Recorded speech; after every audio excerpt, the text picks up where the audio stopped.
All right, hello. Welcome to this video. And today I want to talk about basically how scaling works. Okay, like basically what you should expect when you're scaling, and also when to know what to scale and when you're ready to scale. Okay, like how do you figure out, okay, this is looking good, it's time to scale, or no, wait, let's wait till this happens, or we see this numbers or whatever, and then let's scale, right? How do you know exactly when it's a good time to scale? Now, to make it simple, or the simplest explanation you'll hear about this is that if the spread between your break even and your current ROAS is high enough, right? So go ahead and scale. Okay, which makes total sense, but there's always nuances here and there. That's not always going to happen. You're not always going to know if it's the right time or if the ROAS is not high enough. So I want to make sure I can help you understand what's the, I guess, the math behind scaling, kind of, and then what you need to look at to make sure that you can scale. Okay, now I'm going to try to make this video very simple and very straightforward. I'm just going to be using this whiteboard for the sake of simplicity and just drawing things I need to draw. And that's it. Okay, so I hope you enjoy it. Let's get into it. So when you're scaling, you need to understand that the ROAS, the ROAS that you have, whatever it might be, is always going to go down. Okay, so let me give you an example. So let's say you're spending $100 a day, okay, and you have an audience of 5 million people that you're targeting. Now, I mean, you should probably already know this, but if you're spending $100 a day, 5 million people are just not going to see your ad. Okay, it's not going to happen. So you're targeting like a slither, a small section of this audience, like this much, let's say. So the amount of people that will see your ad is probably going to be a couple thousand people, maybe tens of thousands, but probably not more than that unless you run for a long time, okay? So in this case, here, let's say there's going to be 10,000 people that see your ad, for example. Yeah, of course, it depends on your CPMs and things like that, but let's say 10,000 people are going to see your ad. Not per day, but in the span of a week, or a week, let's say. So let's say that your CPA, in this case, things are looking good, let's say your CPA is $25, sorry, $20, make it simpler. $20 and your AOV is $50, right? Now, CPA $20, you could expect 5 sales per day, on average at least, okay? Now, AOV is $50, so that means that 5 times 50 is going to be, 5 times 50 is going to be $250.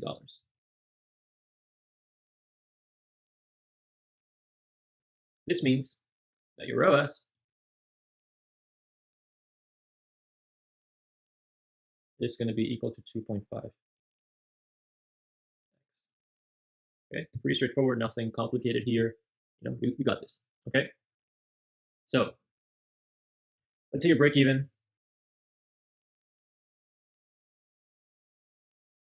is 1.2, right? So here, basically profiting 1.3 ROAS, right?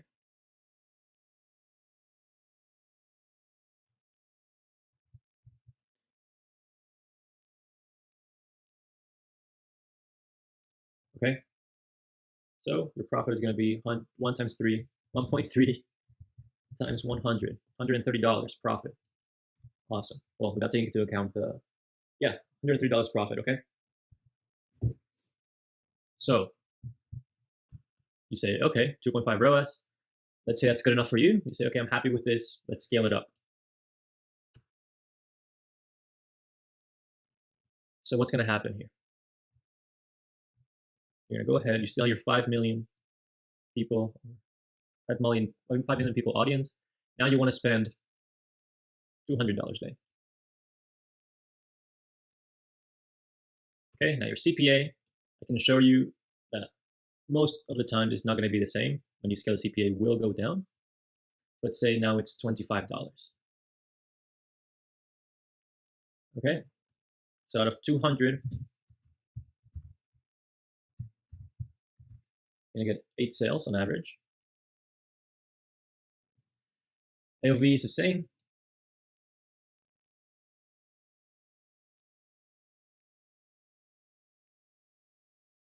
So you're going to get $400 in revenue.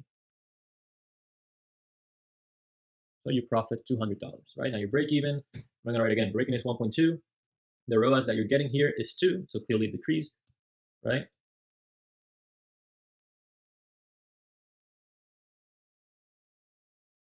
So, right, so 1.2 or 2 minus 1.2 is equal to 0.8.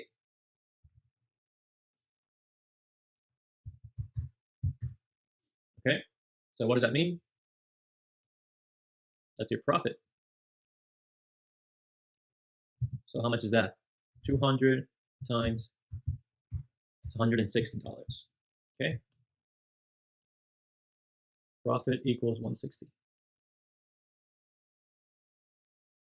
So here you had a profit of 130.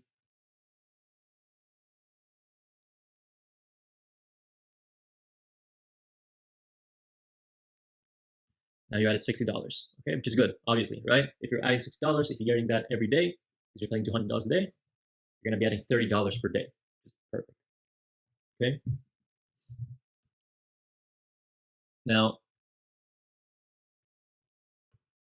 why did the CPA increase? Okay, I want to make sure you guys understand because that's the whole point of this, right? I'm like I don't want to just show you random numbers and tell you, oh, that's the profit. Doesn't benefit you. The question is, why did the CPA increase? Okay, that's the key here. Now, before you were targeting this amount of people from the 5 million audience. Now you're targeting, well, double that, right? For example, so instead of being, let's say, 10,000 people that see your ad, it's gonna be 20,000 people per day. Well, not per day, sorry, per week.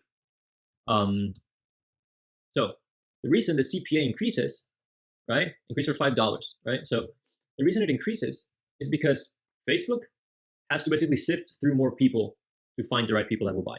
Okay, so at first they're going through a group of 10,000 people, let's say, right? And you know, you just have left a smaller area to cover, and that's because you're spending less money, right? But then you have to understand that out of those 10,000 people, let's say there's only 300 that are ready to buy it now, okay? And there's also like a couple other thousand ads that are showing to those people, okay? And then when you scale that number, instead of being 10,000, it doubles to 20,000. Facebook has to sift through those 20,000 people, and there's only 600 or 500 people that are ready to buy now, and there's still a couple thousand ads showing to those people as well. Okay, so that's why the CPA increases, because Facebook is basically having to work more to find the right people. So they like finding 5 people for $20 each. Okay, that's a job Facebook can do. But then when you increase the people to 200, finding 10 people, it's not going to be as easy for $20. So the price increases, so you get only 8. Right now, that's fine because clearly you're profiting more. And at the end of the day, when you have volume, you're going to make more money. So it's okay. Right? So that's basically the first thing I wanted to understand. Now let's go into how to diagnose the ads, how to know what's working and what's not, what to do or what to look for when they're not working, and then basically what to scale and when to scale. Okay, so let's get into that. So diagnosing. I'm going to apologize for my bad writing. I don't really use this board very much, but I thought it would be best for this type of videos, right? Let me know if you don't like this, okay? It's important for me to know. I promise the writing will get better, okay? So first things first, when it comes to diagnosing your ads, you need to have your tracking in place, okay? So you can't like, in today's day and age, you can't really rely on just Facebook to track. So we use UTMs, okay? UTMs is basically a piece of code or a snippet that you put into the ad. So when you're in the ads manager and you're editing the ad, you put the copy and the creatives, when you choose all that, you scroll all the way down, you're gonna see parameters, right? In that square, you know, you're gonna write your UTMs, right? And they have a couple options for you. You can just pick, like select from. They're basically like campaign name, content, placement if you want. Like you can make it up as you go, like and decide what data is important to you. Basically, I go through the campaign, like I choose like the campaign name, the ad set ID, and the content, okay, and the placement, because that for me is enough to know what ad I'm looking at with the UTM and make the right decisions. But for you, it might be different, so go as you like. You need to have your UTMs in place. Then the way that will work or that will help you is that when you want to know what's working and what's not, you can go into your Shopify dashboard. The way to do this is you go to Shopify, you click analytics, then reports, then you scroll down until you see sales attributed to marketing, right? You click that, and then you're gonna see like let me show you actually. I have to zoom in a lot into it because I can't really show you my clients' names and other stuff or the actual names. So the UTMs are right here. Actually, I'm not showing the right thing. There we go. Okay. So the UTMs. Why can't you see my mouse? Right. I hope that's. So I'll try to make it work because I noticed that you're not really able to see my my mouse for some reason. But okay, I think that's fine. So basically the blue stuff is basically the total sales that you've been able to generate for that specific UTM, right? So the darker the blue, the higher sales, obviously. You got the number, the total orders, right? And you can have like marketing event target, marketing event type, and then the like this here that's covered. I just can't really show you that is the UTMs. Okay, that's basically what's on top. It says UTM campaign name, and you can have filters up here that says okay, UTM campaign name is not an A, right? So if it's an A, it's not going to show in here. Or UTM campaign contains this, or event type is that, and that way you can filter through and find the right stuff. This is basically what it will look like. Yeah. Okay, so once you have the UTMs set up, it's time to continue. So the second thing you want to do is you want to listen to Facebook. Okay. Now, something I need to tell you before I dive into this section is that these metrics I'm going to talk about are vanity metrics. Okay, it means that they're not the most important. The most important metric is the ROAS because it tells you what's the ROI of your ads. Okay, so the only reason you should be looking at this data is to know, okay, why isn't the ROAS at a place where I want it to be or where I need it to be? Like, why is it not at the target that I'm aiming for? Okay, when you need to figure that out, you go into these metrics to see how the audience is interacting with your ads. Okay, so let's go. The first one is going to be CPM, right? That's cost per mil, right? Basically the cost per 1,000 impressions. Now you want to aim for this to be anywhere between $15 to $20. Now, of course, this will fluctuate depending on the season. Like obviously in Q4, these are going to be super, super high for most people because, you know, everyone is advertising, everyone's spending a lot of money. So the competition is high. In January, they drop, and throughout the year, they kind of fluctuate, right?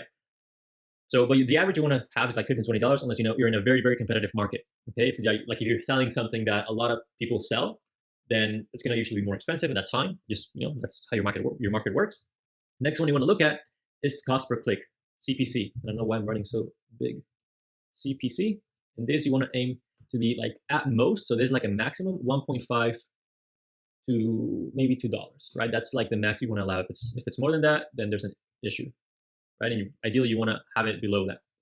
Okay, and lastly you have CTR, click through rate, right? So how many people that see the ad are clicking through, or what's the percentage of people? CTR, you want to have it above, above 1.5%.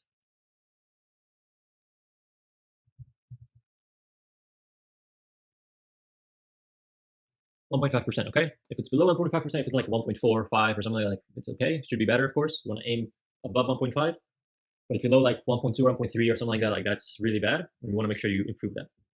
Okay?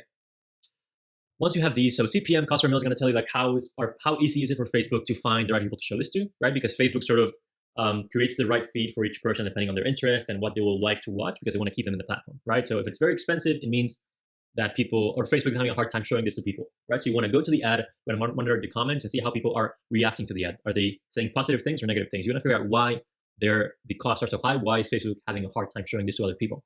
Cost per click tells you, you know, how much it costs Facebook to find someone to click the ad. Okay, now, if it's above $2, it means it's having a hard time, which could mean that the copy is not really resonating. You're not, or maybe you don't have a good CTA, or the creatives are not good. It could be a lot of things. That's why you want to test a bunch of things out. And the click-through rate as well tells you about, you know, the copy and the creatives. Okay, if the CTR is very low, it means that the ad is just not resonating with your audience, and you need to improve that your messaging. Okay, now after you let's say your ROAS weren't good, you go through this, you fix it up, awesome. Now you're getting the numbers you want. We move on to marketing efficiency ratio. And actually, no, before this, you want to make sure you're in a good position to scale. Okay, now what does that mean? That means that, remember what I talk about this here, that how your ROAS will go down as you scale because your cost will increase, et cetera, et cetera. So you want to make sure you're in a good position, right? So you want to make sure that your current ROAS,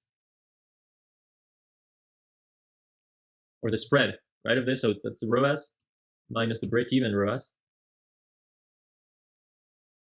you know, has enough room because this ROAS as you scale will go down like I just showed you before. So you want to make sure that when you scale, you're not going to go either below your break even or way too close to it because then you're just not going to be profitable. So I'd like to always have, I mean, this depends on what your break even ROAS is, but aim to have at least like a 1.7, you know, 1.7 to 2 ROAS difference. I feel like that would be good, but always try to obviously have the max ROAS at your disposal. Okay, so let's aim for this, right? When you're scaling, make sure you have like 1.7 to 2 ROAS above your break even at the very least, okay, or difference.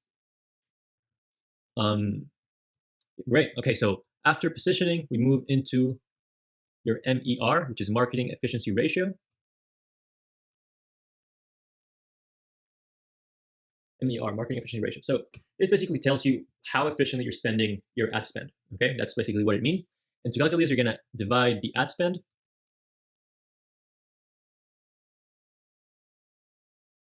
over your revenue, your store revenue, not your ad revenue, your store revenue. Because with tracking, you can't really be sure that that's the actual revenue from the ads. So you want to see how efficient the budget has been spent. Okay, so your over revenue. I'll just say total here so you remember. And then that number should be, so if this number is above your break-even ROAS, you're good. It means that you've been spending your ad spend efficiently. You're getting a good return, a good ROI, and you should be ready to scale. Next 5 is going to be what do you scale? I promise this board is so like writing on here so much harder than it looks. But what do you want to scale? Okay, what should you scale? So that's when we go into the Shopify dashboard that I just showed you.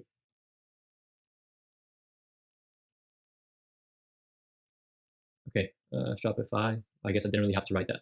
But Shopify dashboard that I just showed you. So if we go back to it, okay, if you go back to it, you can see, well, okay, so I look at the summary, right, which basically means the ad or ad set that we're working on or the campaign. And I look, okay, so this ad or ad set has this name, this content, this placement is making this much money. So, okay, this ad is doing very well. Let's scale it up. Or let's say this one that I guess is newer, right? We look at the name and say, okay, it's generating this many sales, this is the budget, whatever. Like I'm not going to see all that here, but I'm going to compare. I'm going to say, okay, this ad has gotten this many sales. Let's go and see like how much we're spending on that, what's the ROAS on that and everything, and then decide, okay, this one we should be scaling. Okay, that's what this is for, to know what ad or ad set you should be increasing the budget on.